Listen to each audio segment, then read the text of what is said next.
Hello everyone, स्वागत है आप सबका बेसिक फंडा की एक और बेहतरीन क्लासेस में। I hope you guys are doing absolutely fine and keeping safe and you guys are getting vaccinated accordingly, जैसे जैसे आप सबको स्लॉट्स मिले, क्योंकि अब वैक्सीन ही है जो हमको इस डेडली कोरोना वायरस से बचा सकती है। तो मैं दीपक डागर आप सबका स्वागत करता हूं बेसिक फंडा की क्लासेस में। आज हम डिस्कस करेंगे इंटरनेशनल रिलेशंस और उसके अंदर हम जो कंट्री कवर करने वाले हैं वो सबसे पहले होगी इंडिया के रिलेशन सऊदी अरेबिया के साथ, then with Israel and lastly with United Arab Emirates. हमने साथ के साथ एक अलग मॉड्यूल भी स्टार्ट किया है for science and technology. As of now उस पे खाली साइंस एंड टेक स्ट्रक्चर की वीडियो डली है, बट हम आने वाले दिनों में साइंस एंड टेक और इंटरनेशनल रिलेशन को साथ साथ लेके चलेंगे। एंड इस पे जो फर्स्ट वीडियो है about development of science and tech in India, ये कल अपलोड हो जाएगी। तो फिर आज के लिए हम स्टार्ट करते हैं इंटरनेशनल रिलेशन के साथ। तो आइए शुरू करते हैं। अभी हमारा यही कंटेंट चल रहा है, इंडिया एंड इट्स नेबरहुड। इसको हम जैसे ही खत्म करेंगे उसके बाद हम आगे बढ़ेंगे इंटरनेशनल इंस्टीट्यूशन एंड एजेंसीज के साथ। तो आज हम जो कंट्री सबसे पहले डिस्कस करेंगे वो हम करेंगे इंडिया के relationship with Saudi Arabia. World map में इंडिया यहां आता है एंड सऊदी अरेबिया जो है वो यहाँ वेस्टर्न पार्ट में आता है, जिसको हम मिडिल ईस्ट भी बोलते हैं। आज के तीनों नेशन इंडिया के लिए बहुत इंपॉर्टेंट होने वाले हैं, क्योंकि ये इंडिया की लुक वेस्ट पॉलिसी को सपोर्ट करते हैं, जो कि इंडिया चाहता है कि जो वेस्टर्न नेशंस हैं उसके साथ इंडिया के जो संबंध हैं वो काफी अच्छे हो सकें। तो चलिए शुरू करते हैं सबसे पहले सऊदी अरेबिया के साथ। तो पहले जानते हैं थोड़ा सा बैकग्राउंड के बारे में। दोनों के बीच का जो लिंकेज था वो एंशिएंट टाइम में जाता है, क्योंकि पहले के टाइम पे जो सेलर्स थे वो सऊदी अरेबिया से सामान इंडिया लाते थे एंड इंडिया सामान सऊदी अरेबिया लेके जाते थे समुद्री रास्तों के जरिए। So the linkage between the two is in the ancient past due to exchange of commodities between the sailors. दूसरा जो इनका कनेक्ट है वो है मक्का एंड मदीना, जो कि मुस्लिम्स का बहुत ही बड़ा एक पिलग्रिमेज माना जाता है, जहां पर इंडिया के साइड से बहुत ज्यादा जो मुस्लिम टूरिस्ट होते हैं, जो बाकी टूरिस्ट होते हैं, वो सऊदी अरेबिया जाते हैं। And Saudi Arabia also distinction of having highest number of Indian passport holders. Saudi Arabia की पॉपुलेशन की बात करें तो अगर उसमें पासपोर्ट होल्डर्स का आप कैटेगरी उठाओ तो उसमें जो मैक्सिमम नंबर है वो आपको इंडियन पासपोर्ट होल्डर्स मिलेंगे, विच इज अराउंड 2.8 मिलियन। कुछ 28 लाख लोग वहां पर सऊदी अरेबिया में रह रहे हैं इंडिया के। पर सऊदी अरेबिया के पास जो अभी सबसे बड़ा चैलेंज है वो ये है कि इनका जो ऑयल रिजर्व है वो बस 40 साल और ऑयल ही चल पाएगा। तो they really want to diversify its economy. वो अपनी इकोनॉमी को डाइवर्सिफाई करना चाहते हैं, अपनी जो ट्रेड डील्स हैं उसको अलग अलग सेक्टर्स में डालना चाहते हैं, ना कि सिर्फ ऑयल में। और उसमें इंडिया एक ग्रेटर हेल्प होता है, क्योंकि India is a great customer for trade deals. अब जो सऊदी विजन 2030 है, ये सऊदी अरेबिया की कंडीशन को अच्छा बनाने के लिए इनकी जो ऑयल कंपनी है अरामको, उसके कुछ परसेंट शेयर बेचेंगे मार्केट में, जिससे वो 2.5 ट्रिलियन डॉलर रेस करेंगे, जिसमें से 2 trillion will be used in biggest sovereign wealth fund. अगर हम सॉवरेन वेल्थ फंड के बारे में बात करें तो ये होता है स्टेट ओन्ड फंड। सरकार एक पैसे का पूल बनाती है जिससे वो अपनी इकोनॉमी को डाइवर्सिफाई करते हैं अलग अलग जगह में इन्वेस्टमेंट करके।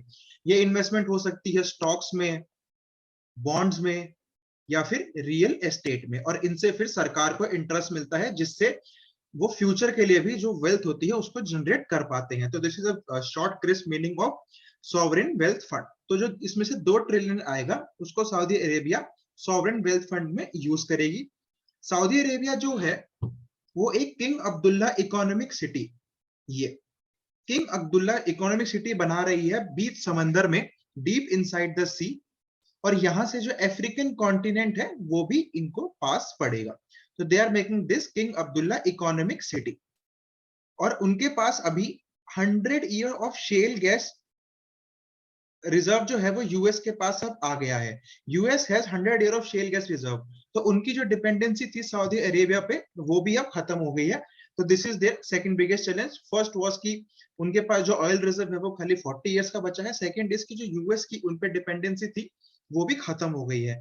बाकी जो चैलेंज है वो है rising rent, rising food price और उनके जो यूथ है उसके अंदर अनएम्प्लॉयमेंट। तो ये कुछ चैलेंजेस हैं जिससे सऊदी अरेबिया अभी गुजर रहा है।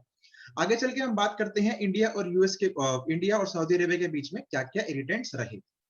तो सबसे पहला था लैक ऑफ एक्स्ट्रेडिशन ट्रीटी, कि अगर कोई इंडिया की तरफ कोई एक गुनाह करता है, जैसे हम एग्जांपल लेते हैं अबू जंदेल का, ये जो था he was responsible for 1992 Mumbai blast. तो जब ये अगर ये ट्रीटी साइन नहीं हुई होती तो उसके जरिए क्या होता कि अगर कोई इंडिया में बॉम्ब ब्लास्ट कर दे या कोई क्राइम करके सऊदी अरेबिया चला जाए तो उसको सऊदी अरेबिया से इंडिया लाना बहुत ही ज्यादा मुश्किल था due to lack of extradition treaty. So this dispute was proving as a major irritant, क्योंकि ऐसा कुछ था नहीं। बट अब 2010 में ये ट्रीटी साइन हो चुके हैं, जिसके चलते जो 1992 का जो मेन कल्प्रिट था अबू जंदेल, उसको इंडिया लाया गया था इस ट्रीटी की साइनेज के चलते। जो दूसरा इरिटेंट है, सऊदी अरेबिया ने पाकिस्तान का स्टैंड सपोर्ट किया था ऑन कश्मीर पे। कहा, ऑर्गेनाइजेशन ऑफ इस्लामिक कंट्रीज, जो भी कंट्रीज ऑफ इस्लामिक कंट्रीज हैं उनकी जो मीटिंग होती है उसके अंदर पाकिस्तान ने कश्मीर को लेकर पढ़ाया था कि Kashmir should be part of Pakistan, and उस पर सऊदी अरेबिया ने उनको सपोर्ट किया था। बट अब ऐसा नहीं है, क्योंकि 2020 में पाकिस्तान जो है वो फिर से इस इनकी मीट पे कश्मीर का इशू डिस्कस करना चाहता था, जो कि सऊदी अरेबिया ने रिजेक्ट कर दिया। तो ये इरिटेंट हम कवर कर चुके हैं, एंड जो ये वाला इरिटेंट है इस पे भी हम ओवरकम कर चुके हैं। जो एक इरिटेंट अब तक ठीक नहीं हुआ है वो ये है कि जो हज कोटा है, जो मक्का एंड मदीना होता है, वहां पर इंडिया से कितने टूरिस्ट आ सकते हैं, उसका जो कोटा होता है वो सऊदी अरेबिया ने कम कर दिया था, और सऊदी अरब में रहने वाले इंडियंस के ऊपर भी कुछ रेसिस्ट अटैक हुए थे। जो मेन इरिटेंट है उसकी बात हम करते हैं, which is Nitaqat policy. Saudi Arabia ने अपनी प्राइवेट कंपनीज को बोला कि जो हमारा लोकल यूथ है उनको जॉब नहीं मिल पा रही, तो जितनी भी कंपनीज है वो 10% सीट जो है वो उनके लिए रिजर्व रखेंगी, और अगर ऐसा नहीं करते तो कंपनी जो है वो रेड लिस्ट में आ जाएगी और वो ऑपरेशन करने में उनको काफी ज्यादा दिक्कत होगी। इसकी वजह से क्या हुआ कि जो काफी सारे जो इंडियन जो इंडिया से सऊदी अरेबिया गए थे एम्प्लॉयमेंट की तलाश में, उनको एम्प्लॉयमेंट नहीं मिली और उनके पास करने को भी कुछ नहीं था, तो उनको लेबर कैंप्स में डाल दिया गया, जो कि कुछ ऐसे दिखते हैं जहाँ की जो हालत है वो बहुत ही ज्यादा खराब है। तो due to this number of Indians are present in labour camp today, जो कि जहाँ की जो कंडीशन है इज पथेटिक। वो वापस तो आना चाहते हैं पर आ नहीं पा रहे, क्योंकि उनको सैलरीज भी काफी मंथ से नहीं दी गई। तो ये कुछ इरिटेंट्स हैं इंडिया और सऊदी अरेबिया के बीच में, जिसमें से तो चलिए अब आगे बढ़ते हैं।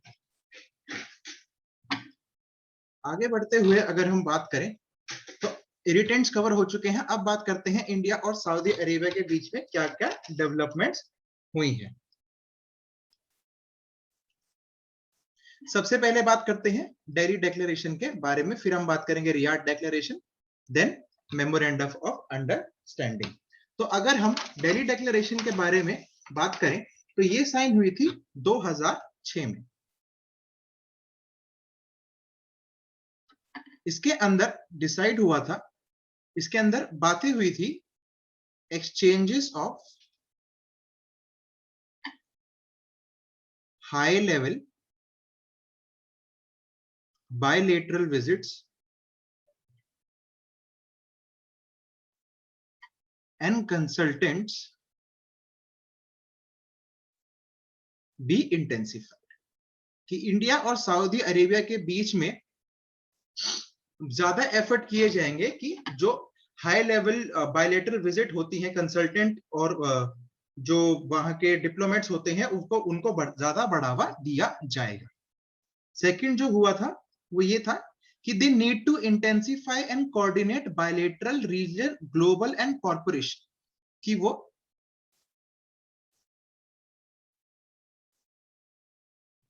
Bilateral regional and global corporation decide हुई थी इन दोनों के बीच में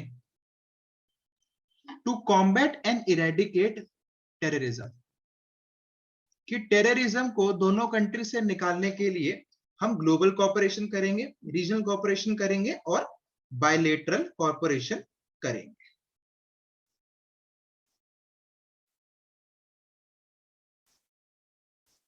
कि दोनों कंट्रीज जो है वो आपसी सहमति से दोनों साइड मिलके regional cooperation and global cooperation करेंगे to remove the terrorism. And जो लास्ट डिसीजन था वो ये था to expand and diversify mutual trade, कि जो ट्रेड है हम उसको भी बढ़ाएंगे और अलग अलग एरिया में डाइवर्सिफाई करेंगे। उसके बाद रियाद डिक्लेरेशन साइन हुई थी 2010 में दिल्ली डिक्लेरेशन के सक्सेस के बाद। और रियाद डिक्लेरेशन में the two sides decided to raise cooperation in security, economic, उसके बाद डिफेंस एंड टेक्नोलॉजी में ये दोनों कंट्री कोऑपरेट करेंगी। उसके बाद दे विल एक्सचेंज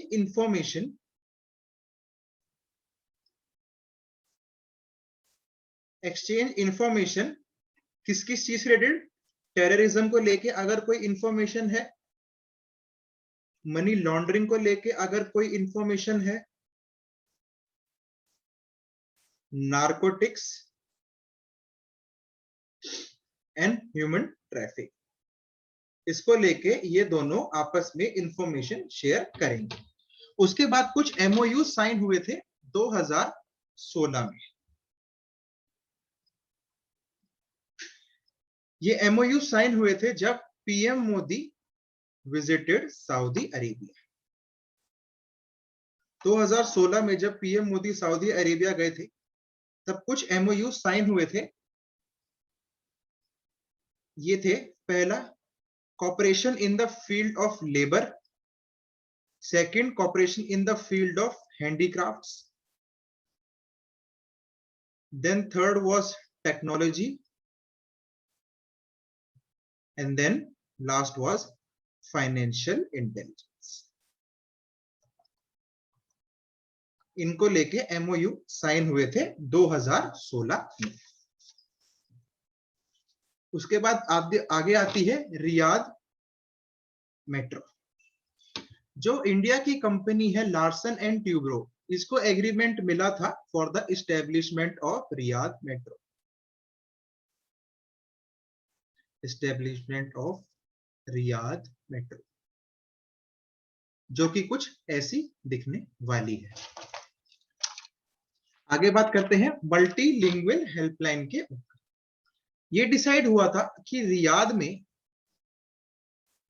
एक 24/7 हेल्पलाइन बनाई जाएगी, जिसमें कि इंडियन लेबर्स या जो बाकी इंडियन वहां पर रह रहे हैं वो, उनको अगर कोई भी हेल्प चाहिए सऊदी अरेबिया में, तो वो इस हेल्पलाइन के ऊपर फोन करके अपने जो कंसर्न है उसको रेज कर सकते हैं। और ये जो हेल्पलाइन रहेगी मल्टीलिंगुअल रहेगी, मतलब मल्टी लैंग्वेज रहेगी। आप इसमें हिंदी में भी बात कर सकते हैं, अरेबिक में भी बात कर सकते हैं और इंग्लिश में भी बात कर सकते हैं। उसके बाद बात आती है रिक्रूटमेंट सेंटर्स की। ये डिसाइड हुआ था कि 2 रिक्रूटमेंट सेंटर एस्टेब्लिश होंगे, 2 recruitment centres for Indians establish होने का डिसाइड हुआ था और वो एस्टेब्लिश हो भी चुके हैं। एक हुआ है रियाद में और दूसरा हुआ है जेद्दा में। इंडियंस के लिए 2 रिक्रूटिंग सेंटर रियाद एंड जेद्दा में एस्टेब्लिश हुए। फिर बात करते हैं इंटरनेशनल सोलर अलायंस के बारे में। जहां तक इंटरनेशनल सोलर अलायंस की बात है,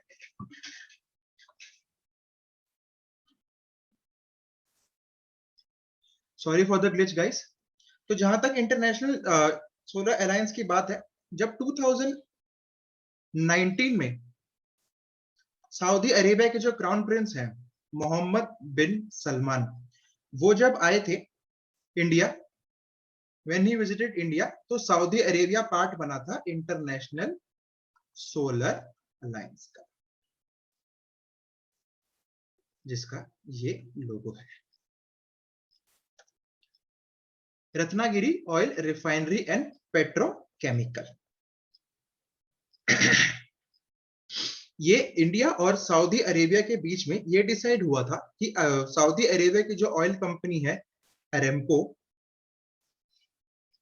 वो इंडिया में इन्वेस्ट करेगी $44 billion in Ratnagiri oil refinery and petrochemical. Saudi Arabia की कंपनी अरेमको इन्वेस्ट करेगी $44 billion Ratnagiri oil refinery and petrochemical. फिर बात करते हैं स्ट्रेटेजिक पार्टनरशिप काउंसिल के बारे में। 2019 में जब हमारे पीएम सऊदी अरेबिया गए थे, when our PM visited Saudi Arabia, India and Saudi Arabia got into strategic partnership council कि इंडिया एंड सऊदी अरेबिया अब से स्ट्रेटेजिक पार्टनर भी कहलाएगा। एंड इंडिया जो है it is one of the 8 strategic partner of Saudi Arabia. Saudi total 8 partnership strategic partners हैं, उसमें से इंडिया भी एक है। तो इंडिया और सऊदी अरेबिया की जहां तक बात रही है उसमें इतना ही है कवर करने को। इसके अंदर हमने मेजर सब कवर किया है। आइए जानते हैं कि हमने क्या क्या कैसे कैसे कवर किया है। तो सबसे पहले हमने जाना थोड़ा बैकग्राउंड के बारे में कि दोनों के बीच का लिंकेज क्या था, फिर कैसे सऊदी अरेबिया के पास क्या क्या चैलेंज है, मोहम्मद अब्दुल्ला इकोनॉमिक सिटी क्या है, क्या क्या सऊदी अरेबिया के चैलेंज हैं, कैसे यूएस की जो डिपेंडेंसी है वो खत्म हो गई है, और फिर जो मेजर इटेंट रहे इंडिया और सऊदी अरेबिया के बीच में, जैसे lack of extradition treaty, Saudi Arabia का सपोर्ट पाकिस्तान को on the stand off Kashmir, फिर सऊदी अरेबिया ने हज कोटा रिड्यूस किया था, एंड देन निताकत पॉलिसी। उसके बाद डेयरी डिक्लेरेशन के बारे में हमने बात करी, रियाद डिक्लेरेशन के बारे में बात करी, और जो एमओयू साइन हुए थे 2016 में उनके बारे में बात करी। फिर हमने बात करी रियाद मेट्रो के बारे में। L and T will establish Riyadh metro, एक मल्टीलिंगुअल हेल्पलाइन जारी होगी, रिक्रूटमेंट सेंटर्स बनाए जाएंगे, and then international solar alliance. फिर लास्टली हमने बात करी कि अरेमको जो है वो Ratnagiri oil refinery and petrochemical में 44 बिलियन इन्वेस्ट करेगा, and India and Saudi Arabia कब स्ट्रेटेजिक पार्टनर बने। तो आइए अब बात करते हैं अगले नेशन के बारे में जो कि है इजराइल। इंडिया और इजराइल के रिलेशनशिप। सऊदी अरेबिया अगर यहां है तो इजराइल इसके ऊपर यहां से होते हुए ये कंट्री है, बहुत छोटी कंट्री है, but in terms of defence ये बहुत ही एक मेजर कंट्री है। इनके जो डिफेंस इक्विपमेंट्स है, इनके जो टेक्नोलॉजी है वो काफी अच्छी मानी जाती है बाकी स्टेट्स के कंपैरिजन में। अब आइए थोड़ा आगे बात करते हैं इंडिया और इजराइल के बारे में कि कैसे इंडिया और इजराइल के जो कनेक्शंस थे वो अच्छे हुए, एंड क्या क्या इसके अंदर दिक्कतें रही, एंड क्या क्या इसके अंदर डेवलपमेंट रही। आगे बढ़ने से पहले एक बहुत ही इंपॉर्टेंट चीज के बारे में डिस्कस करते हैं कि इजराइल और पैलेस्तीन इशू और इंडिया का पैलेस्तीन पर क्या स्टैंड था। इजराइल और पैलेस्तीन का क्या इशू रहा, इजराइल एंड पैलेस्तीन। तो सबसे पहले डिस्कस करते हैं कि जो वर्ल्ड वॉर 1 थी, जो वर्ल्ड वॉर 1 थी, ये किस किस के बीच में लड़ी गई थी। तो वर्ल्ड वॉर 1 जो थी ये लड़ी गई थी 2 ग्रुप्स के बीच में, जिसमें एक में था Germany, Hungary and Turkey, and दूसरे ग्रुप में थे which was called allied forces. इसके अंदर थे France, Britain, Russia, Italy and Japan. तो इस वर्ल्ड वॉर के दौरान जो टर्की थी वो जर्मनी के साइड पे थी, एंड जो ज्यूस थे, ज्यूस ये सपोर्ट करते थे अलाइड फोर्सेस को। ज्यूस जो थे वो अलाइड फोर्सेस के साथ थे, बट जैसे जैसे वर्ल्ड वॉर आगे बढ़ी तो अलाइड फोर्सेस थोड़ी हारती हुई दिखी, तो ज्यूस को थोड़ा खतरा होने लग गया। तो उस टाइम पे ब्रिटेन ने ये एश्योरेंस दी कि अगर अलाइड फोर्स जीत जाती है तो ब्रिटेन ज्यूस को एक सेपरेट जगह देगा जहां पे वो अपनी जो टेरिटरी है उसको एस्टेब्लिश कर सकते हैं। और जब लास्ट में अलाइड फोर्स विजयी रही तब इनको ये एरिया दिया गया कि आप यहाँ पर अपनी टेरिटरी बना सके। ये जो एरिया है ये ज्यूस को दिया गया था, बट जब ये एरिया दिया गया तो इसका काफी ज्यादा ऑपोजिशन किया था अरब कंट्रीज ने, जैसे कि यहाँ पर इजिप्ट, यहाँ पर थी सीरिया एंड नीचे सऊदी अरेबिया। तो इन्होंने काफी ज्यादा यहाँ पर थी सऊदी अरेबिया, तो इन्होंने काफी ज्यादा अपोज किया था। तो यूएन ने एक रेजोल्यूशन निकाला था कि ये जो टेरिटरी है इसको दो हिस्सों में बांट दिया जाए बीच में से, जिसमें जो नीचे वाला पार्ट है वो पैलेस्टीनियंस को मिल सके और ऊपर वाला जो पार्ट है वो ज्यूज अपने पास रख लें। बट इसको लेके भी अरब जो नेशन थे वो सहमति नहीं जताई और इसी को लेके अरब इजराइल वॉर हुई थी। अरब इजराइल वॉर हुई थी 1947 में, 1967 में, जिसको 6 डे वॉर भी कहा जाता है। बट इसमें इजराइल जो था उन्होंने इन सबको हरा दिया था और इन्होंने कुछ मेजर पार्ट्स पर कब्जा कर लिया था, जैसे कि यहां Golan Heights of Syria, West Bank of Jordan, ये जो है this is West Bank of Jordan and this is Gaza strip of Egypt. तो इस पर इजराइल, इधर भी इजराइल का कब्जा था, यहां भी इजराइल का कब्जा और यहां भी इजराइल ने अपना कब्जा कर लिया था। पर उसके बाद जब यहाँ पे सारा कब्जा हो लिया था तो कैंप डेविड एकॉर्ड साइन हुआ था। कैंप डेविड अकॉर्ड इन 1978। तो जो ये सिनाई पेनिनसुला एरिया है, इजराइल ने इसके ऊपर भी अपना कब्जा कर लिया था अरब वॉर में। तो कैंप डेविड अकॉर्ड के अंदर सबसे पहले तो ये सिनाई पेनिनसुला इजिप्ट को वापस दिया गया था। उसके बाद जो इजिप्ट था, Egypt became the first country to recognise Israel. और फिर 1993 में ओस्लो अकॉर्ड साइन हुआ था। किस किस के बीच में? इजराइल के बीच में और जो पैलेस्टीनियन लिबरल ऑर्गेनाइजेशन थी उनके बीच में ये साइन हुआ था कि पैलेस्टीन जो है वो अपनी इंटरिम गवर्नमेंट एस्टेब्लिश कर सकती है गाजा स्ट्रिप में एंड वेस्ट बैंक में। This whole area is called Gaza strip. This is called Gaza strip. तो ओस्लो अकॉर्ड के अंदर डिसाइड हुआ था कि sorry, this whole area is called West Bank. ये इसे वेस्ट बैंक इसलिए कहा जाता है क्योंकि ये जो जॉर्डन रिवर है ये इसके वेस्ट पर पड़ता है। तो ये डिसाइड हुआ था कि जो पैलेस्टीनियंस हैं वो अपनी गवर्नमेंट इधर गाजा स्ट्रिप में, सॉरी वेस्ट बैंक में और गाजा स्ट्रिप में बना सकते हैं। इजराइल ने गाजा स्ट्रिप से अपने जो ट्रूप्स थे और अपनी जो पॉपुलेशन थी, जो उनके सोल्जर्स थे एंड आर्मी थी, उनको यहाँ से बिल्कुल रिमूव कर लिया था। बट वो आज भी इसका 22% ऑफ वेस्ट बैंक में आज भी इजराइल की प्रेजेंस है। और इजराइल कहता है कि हम यहाँ से अपने ट्रूप तभी हटाएंगे जब कुछ बचे हुए जो इश्यूज हैं उन पर जो इजराइल की तरफ डिसीजन लिया जाए, जिसमें सबसे पहला है जेरूसलम। जेरूसलम यहां है and this is the capital of Israel. ये इन दोनों को, जेरूसलम को इन दोनों की शेयर्ड कैपिटल बनाया गया था।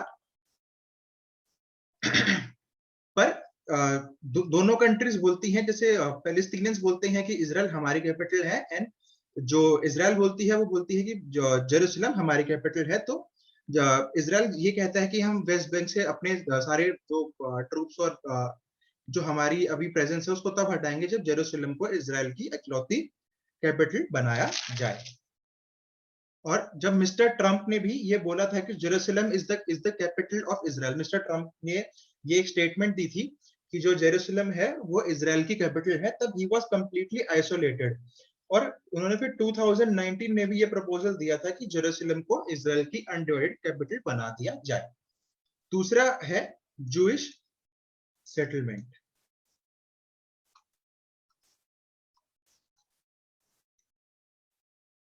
जो इजराइल की जो पॉपुलेशन है जूइल्स, उनके जो कुछ लोग हैं वो आज भी वेस्ट बैंक में काफी जगह उन्होंने अपनी सेटलमेंट्स बना रखी हैं और वो इन सेटलमेंट्स को हटाने की बात अभी नहीं करते, क्योंकि उनके according Israel establish settlement on occupied territory of West Bank and वो क्या कर रहे हैं कि वो खुद तो यहाँ पर हैं ही, बट जो बाकी जो वर्ल्ड में जूज हैं वहां से भी लोगों को बुला रहे हैं कि आप आइए और यहाँ पर अपनी सेटलमेंट्स बनाइए।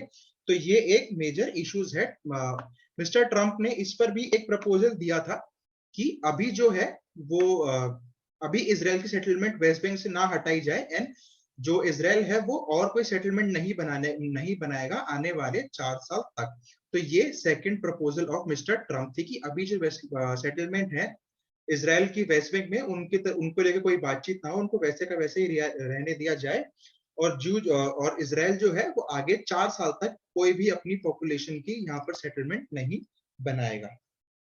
उसके बाद थर्ड है पैलेस्टीनियन रेफ्यूजीज। जब इसराइल और पैलेस्टीनियन को अलग अलग किया गया कि पैलेस्टीन बस यहाँ और यहाँ रहेंगे, तब जो कुछ पैलेस्टीनियन यहाँ से अलग हो गए थे वो जो वेस्ट बैंक में चले गए थे, वो चाहते हैं कि वो अपने लोगों के पास वापस इसराइल में आए, बट जो इसराइल है इसको अलाउ नहीं कर रहा, क्योंकि इनके according this will disturb the population and geography of Israel. And the last is defence forces. Israel ये कहता है कि पैलेस्टीन, क्योंकि ओस्लो अकॉर्ड जो था उसके अंदर ये डिसाइड हुआ था कि पैलेस्टीनियन जो है they can maintain only police forces but not military।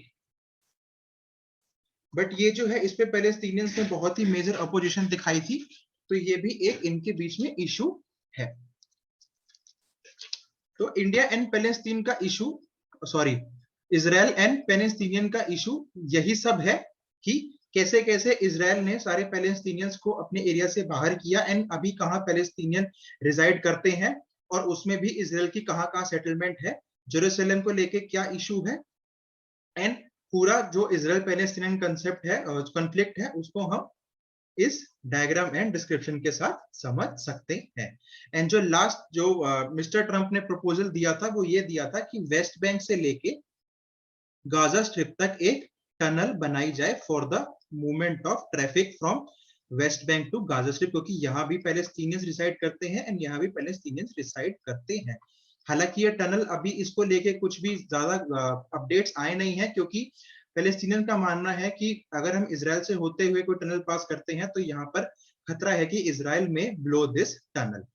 तो अब हम बात करते हैं थोड़ा इंडिया एंड इजराइल को लेके। इंडिया एंड इजराइल जो है दोनों ही एंशिएंट सिविलाइजेशन है। दूसरा, जो दोनों ही कंट्री है, they both are democracies, they both have hostile neighbourhood. दोनों के जो नेबरहुड है वो उन पर हमला करते रहते हैं, चाहते हैं कि वो उनकी टेरिटरी किसी तरह ऑक्यूपाई कर पाए। And the both country R de facto nuclear power, दोनों के पास जो है अपना न्यूक्लियर प्रोग्राम। इजराइल जो था वो 1948 में एग्जिस्टेंस में आया था।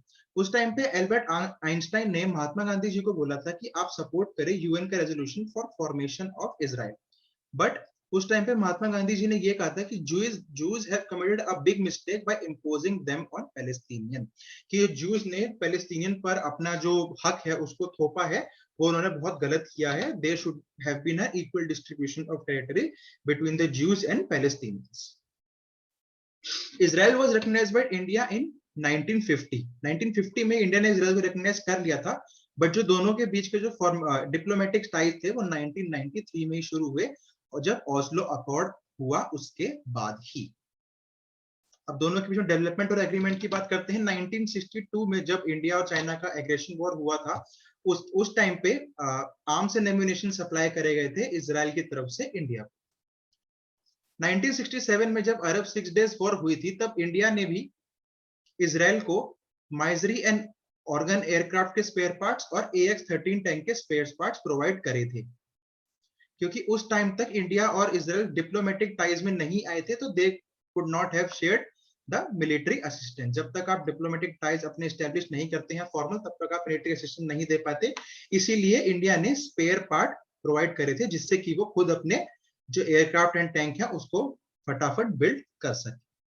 1965 और 1970 में जब इंडो पाक वॉर हुई थी, तो जो मोसाद है, इजराइल की इंटेलिजेंस एजेंसी, उन्होंने इंडिया को इंटेलिजेंस लीड भी दी थी कि कहां कहां पर पाकिस्तान के जो ट्रूप्स हैं प्रेजेंट है और कैसे सिचुएशन को टैकल किया जा सकता है। 1993 से इंडिया जो थी वो थोड़ा इजराइल की तरफ अपने जो रिलेशन थे उनको लेके थोड़ा रुझान हुआ। उसके कुछ रीजन रहे।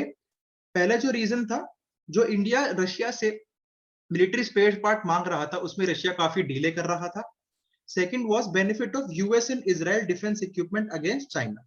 जो यूएस से और इजराइल से आने वाले डिफेंस इक्विपमेंट है उसका यूज वो कर सकते हैं चाइना के अगेंस्ट। और एक चीज यहाँ पे और ध्यान देने वाली है कि US and Israel share very good ties with each other.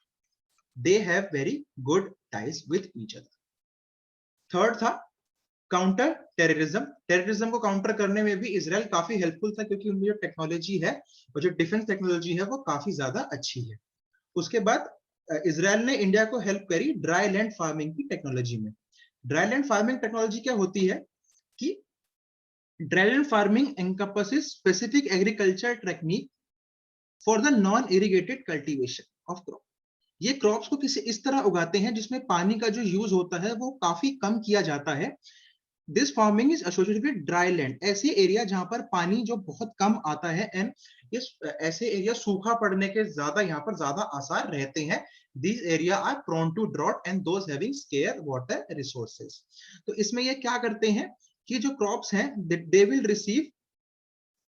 they will charge the soil with virtually all the moisture that the crop receive prior to harvest। कटाई से पहले क्रॉप को जितना भी पानी चाहिए होता है वो उनको वर्चुअली प्रोवाइड करते हैं इंटरनल टनल से, जिसके अंदर रेन की जरूरत नहीं पड़ती एंड ज्यादा पानी की भी जरूरत नहीं पड़ती। ये जब फसल को बोया जाता है तब इनको एक कूल वेट सीजन दिया जाता है जो कि चार्ज कर देता है सॉइल को with virtually all the moisture that crop will receive which is form by, क्योंकि उसके बाद जब हार्वेस्टिंग होती है तब उन एरिया में बहुत ही ज्यादा ड्राई जो सीजन होता है वो काफी वार्म एंड ड्राई सीजन होता है। तो this is called dry land farming, कि ऐसे एरिया में फार्मिंग करना जो कि जहाँ की लैंड है बहुत ज्यादा ड्राई है and they are not able to receive natural rainfall, और वहां के जो वाटर रिसोर्स है वो भी बहुत ज्यादा स्केर्स है एंड वहां पर सूखा पड़ने के जो आसार हैं वो बहुत ज्यादा है।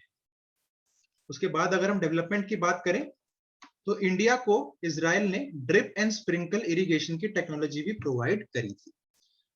ये आपने देखा होगा आते जाते खेतों में, इसमें ये ऐसे टनल्स बने होते हैं जिनसे पानी प्रेशर से निकलता है एंड ऊपर एक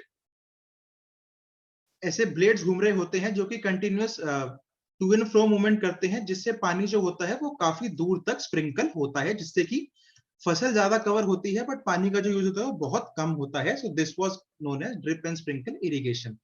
इसके चलते इजराइल ने 2 इंस्टीट्यूट भी बनाए हैं इंडिया में, which is one in Barmer and the second was in Hyderabad.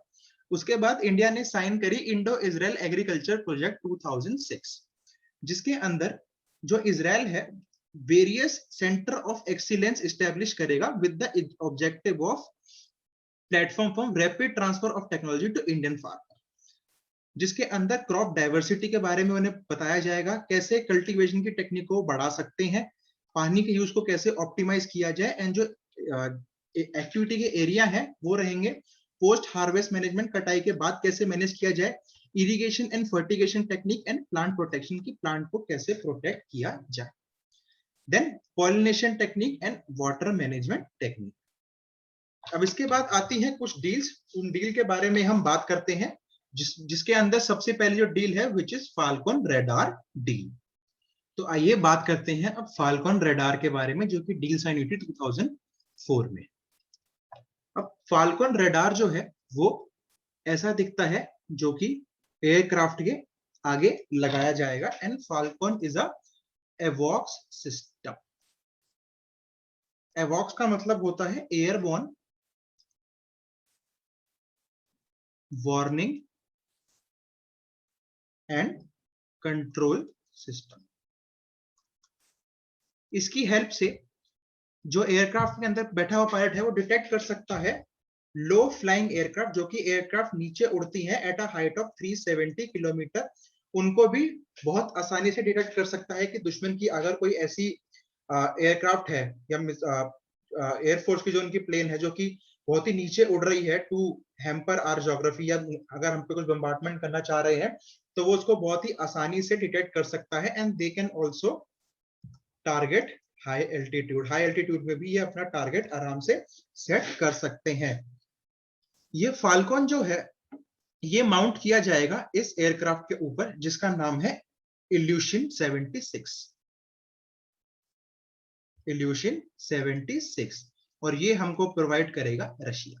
तो एयरक्राफ्ट जो है वो रशिया प्रोवाइड करेगा, एंड उस पे लगने वाला जो रेडार है वो हमको इजराइल प्रोवाइड करेगा। उसके बाद हम बात करते हैं बराक मिसाइल के बारे में, जो कि ऐसा दिखता है। जो बराक मिसाइल है वो जॉइंटली डेवलप करेंगे DRDO एंड इजराइल की स्पेस एजेंसी। DRDO आपको पता है defence research and development organisation, जो इंडिया की है, जो आज भी काफी ज्यादा हर चीज में ही ये DRDO अपनी जो एक्सपर्टीज है उससे हेल्प करती है। एंड इजराइल की जो स्पेस एजेंसी है, ये दोनों मिलके इस मिसाइल को बनाएंगे which is name as Barak missile. उसके बाद बात करते हैं एयर डिफेंस सिस्टम के बारे में, जो कि डील साइन हुई थी 2016 में इजराइल की company Rafale, which is not the Rafale aircraft we are getting from France, but it's a company of Israel and Reliance Defense of India. इनके बीच में एक डील साइन हुई थी कि दोनों मिलके एयर डिफेंस सिस्टम को जॉइंटली डेवलप करेंगे। ये डील साइन हुई थी 2016 में। उसके बाद बात करते हैं होमलैंड सिक्योरिटी के बारे में।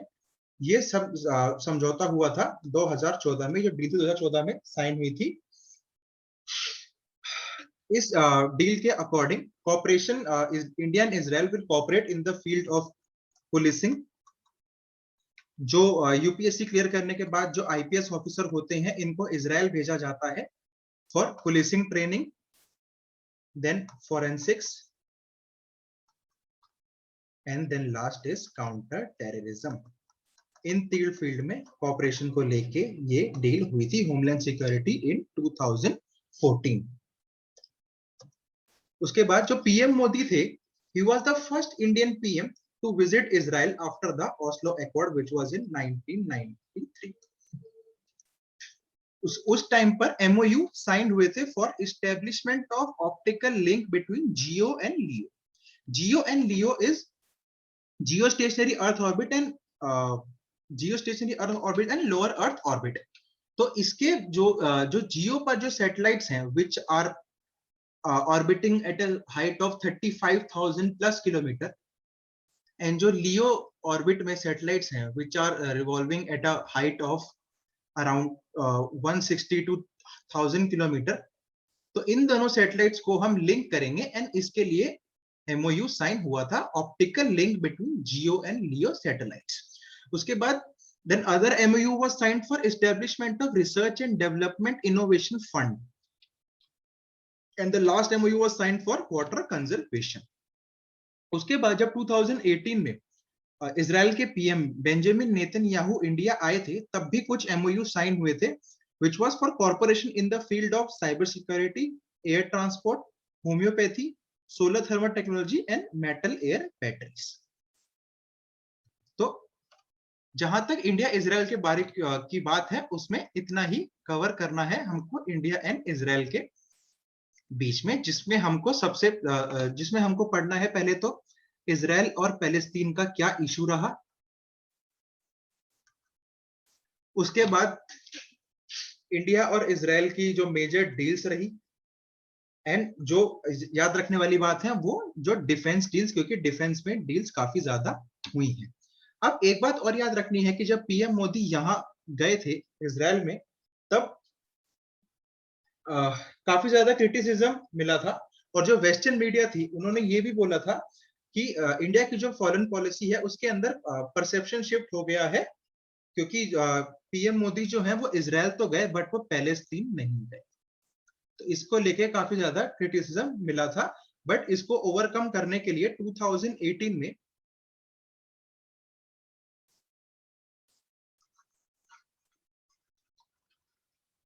इस क्रिटिसिज्म को ओवरकम करने के लिए 2018 में पीएम मोदी पैलेस्तीन भी गए, and he paid a visit to Palestinian state, and India also gave funds for number of development projects, जिसमें इंडिया ने $1 मिलियन $1 मिलियन का फंड दिया था for Palestinian refugees, and PM Modi also received the highest civilian award of Palestine, which is Grand Collar. Palestinian state का जो highest civilian award है grand collar, वो भी मोदी जी को दिया गया था। और इंडिया इजराइल और पैलेस्टीन को लेके एक लाइन है कि if relation with Israel is based on necessities, क्योंकि इंडिया को अभी डिफेंस में काफी ज्यादा रिक्वायरमेंट है इजराइल से. So if relation with Israel is based on necessities, then relationship with Palestine is caused on ideology. सिद्धांतों पर आधारित है पैलेस्तीन के साथ हमारे संबंध, कि हमें इजराइल के साथ भी अच्छे संबंध बना के रखने हैं क्योंकि हमें उनसे जरूरत है, और पैलेस्तीन के साथ इसलिए क्योंकि ये हमारा सिद्धांत और आइडियोलॉजी है कि हमें पैलेस्तीन के साथ भी अच्छे संबंध बनाने चाहिए, क्योंकि जो इजराइल पैलेस्तीन को लेके जो इश्यू हुआ था, पैलेस्तीन को टेरिटरी से बाहर करके वेस्ट बैंक और गाजा स्ट्रिप में जो जगह दी गई थी, तो उसमें इंडिया को दोनों तरफ अपना जो रिलेशन है वो अच्छे बना के चलने हैं, कि किसी भी एक को इंडिया साइड कॉर्नर नहीं कर सकते. तो आइए अब हम लास्ट आज इस मॉड्यूल के लास्ट कंट्री के बारे में बात करते हैं, which is United Arab Emirates, which is developing with the rate of bullet train. आप देख सकते हैं, this is the view from a very high floor of Burj Khalifa. Burj Khalifa के अगर आप ऊपर जाकर दुबई को देखेंगे तो जो दुबई है वो आपको कुछ ऐसा दिखेगा. बात करते हैं अब इंडिया यूएई रिलेशनशिप के बारे में. थोड़ा बैकग्राउंड जानते हैं. यूएई जो है वो इंडिया का एक प्रायोरिटी पार्टनर है, नॉट ओनली फॉर इन्वेस्टमेंट, क्योंकि यूएई जो है वो इंडिया में काफी इन्वेस्टमेंट करता है, क्योंकि it has the second biggest sovereign wealth in the fund. But and secondly, UAE is also a big supplier of crude oil to India. India के पास आने वाला जो काफी सारा क्रूड ऑयल है वो यूएई से आता है. एंड यूएई में यूएई की 30% पॉपुलेशन जो है वो इंडियन पासपोर्ट होल्डर है, विच इज अराउंड 2 मिलियन. कुछ 20 लाख लोग हैं यूएई में जो कि इंडियंस हैं. 2015 में इंडिया ने एक ई माइग्रेशन पॉलिसी स्टार्ट करी थी, जिसके अकॉर्डिंग इंडिया एक डेटाबेस बना के रखेगा of recruitment agencies and companies of UAE, जिससे कि कोई भी फाइनेंशियल फ्रॉड ना हो सके. क्योंकि ऐसे फ्रॉड होते हैं कि इंडिया में जो अनएम्प्लॉयड यूथ होता है उनको एम्प्लॉयमेंट अपॉर्चुनिटी दिखाई जाती है कि आप इतने पैसे भरिए एंड आपको यूएई में जॉब मिल जाएगी, बट एक्चुअल में जब वो पैसे भरते जाते हैं तो उनके पास फोन नहीं उठाए जाते, and that lead to financial fraud. तो इसको ओवरकम करने के लिए इंडिया ने एक ई माइग्रेशन पॉलिसी बनाई थी. बट ये जो माइग्रेशन पॉलिसी थी दैट बिकेम एन इरिटेंट, क्योंकि यूएई के according it was recorded infringement of their sovereignty. जो उनके सॉवरेनिटी थी, जो यूएई की पावर है, उसका उल्लंघन किया गया था, क्योंकि इंडिया जो था वो उनकी कंपनी का डेटाबेस चाह रहा था, जो कि उनके according that was there breach to the sovereignty by UAE. And इसी पॉलिसी के under minimal referral wage of Indian labour forces was to be maintain, कि अगर आप इंडियन लेबर को हायर करते हैं तो आपको मिनिमम लेबर वेज देने ही पड़ेंगे. ये भी इंडिया के लिए एक बैकड्रॉप आया था, क्योंकि इससे जो जॉब्स थी वो बांग्लादेशी एंड पाकिस्तानियों को ज्यादा दी जाने लगी, क्योंकि वहां पर ऐसा कुछ क्राइटेरिया नहीं था. 2015 में PM Modi was the first PM to visit UAE in 34 years. And इसी टाइम पे एक एग्रीमेंट साइन हुआ था for e migrant portal and consular camp for Indian, कि इंडियन के लिए एक ई माइग्रेंट पोर्टल बनाया जाए एंड काउंसलर कैंप भी बनाए जाए. दैट वाज साइन जब पीएम मोदी 34 इयर्स के बाद कोई पहला पीएम था जो कि यूएई में गया था. And he also paid a visit to Masdar. Masdar is a city which is entirely based on solar energy. यहाँ पर जो हमारी ट्रेडिशनल एनर्जी होती है विद वायर, उसका यूज नहीं किया गया. This whole town is running on solar energy. तो यहाँ पर पीएम मोदी ने विजिट किया था. Also in order to enhance cultural cooperation, आबू धाबी में जमीन दी गई है फॉर हिंदू टेम्पल, जो कि ऐसा बनेगा. And the construction is already underway. 2017 में जब यूएई के crown Prince Mohammed bin Zayed Republic Day के चीफ गेस्ट बनकर आए थे, he is the crown prince of UAE, Mohammed bin Zayed, and he is our prime minister and he is a president of that time. तो he was invited as chief guest in Indian Republic Day celebration. तो उस time पे UAE ने decide करा that it will invest $75 billion in India. और उसके साथ साथ यूएई जो था, it became the first nation to invest in India's National Infrastructure Fund, which was meant for deployment of greenfield and brownfield projects. अब greenfield और brownfield projects क्या होते हैं?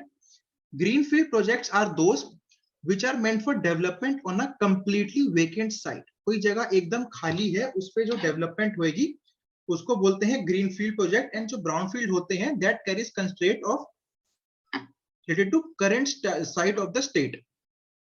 जो जगह पहले से ही अंडर कंस्ट्रक्शन है या अंडर डेवलपमेंट है, उसकी जो डेवलपमेंट होगी उसको बोलेंगे brown field project that carries constraint. जो अभी काम चल रहा है उसी को आगे कंटिन्यू करेंगे। तो this is what green field and brown field project is.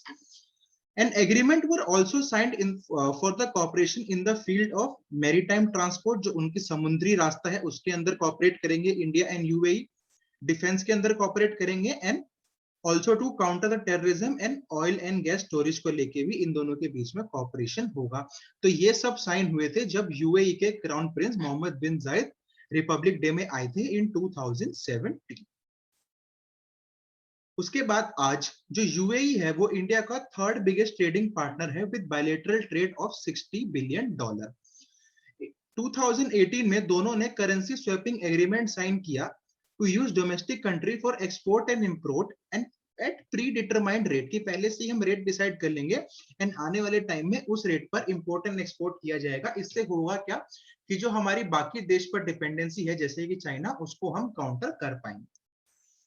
An agreement was also signed for jointly taking infrastructure project in African nation। जो African nations है वहां पर अभी जो इंडिया है it's highly looking for their tilt, जो उनकी foreign policy है, they are looking for a tilt in African nations।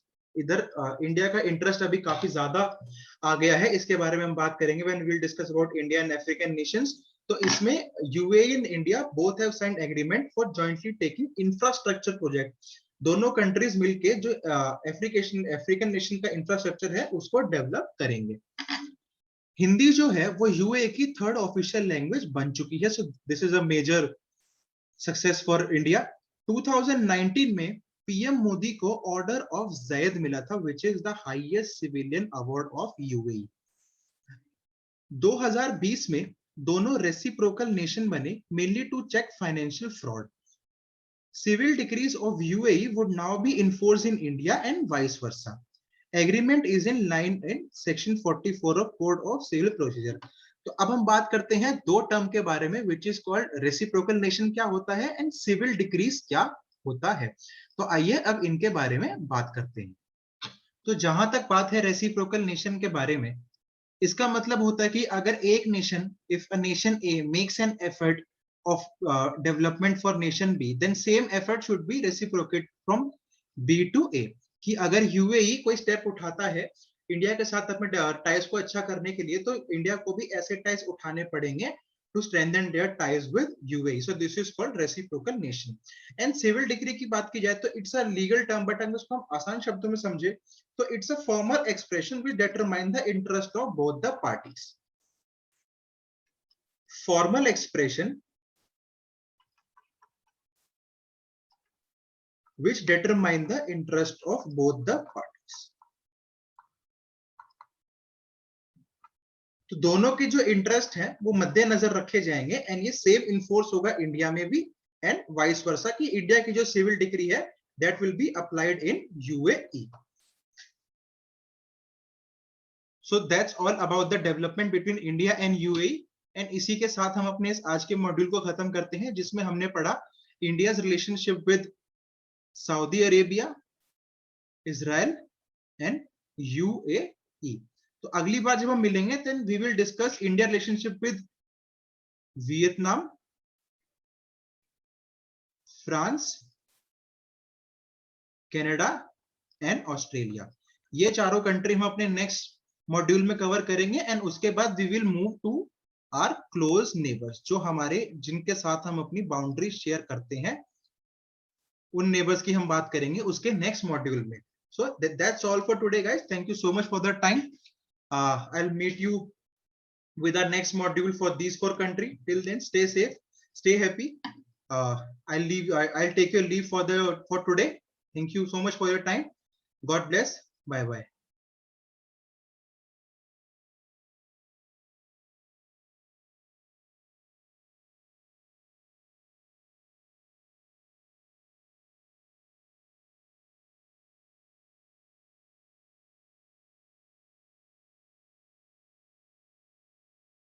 तो चलिए अब आगे बढ़ते हैं। आगे बढ़ते हुए अगर हम बात करें तो इरिटेंट्स कवर हो चुके हैं। अब बात करते हैं इंडिया और सऊदी अरेबिया के बीच में क्या-क्या डेवलपमेंट्स हुई हैं। सबसे पहले बात करते हैं डेरी डिक्लेरेशन के बारे में, फिर हम बात करेंगे रियाद डिक्लेरेशन,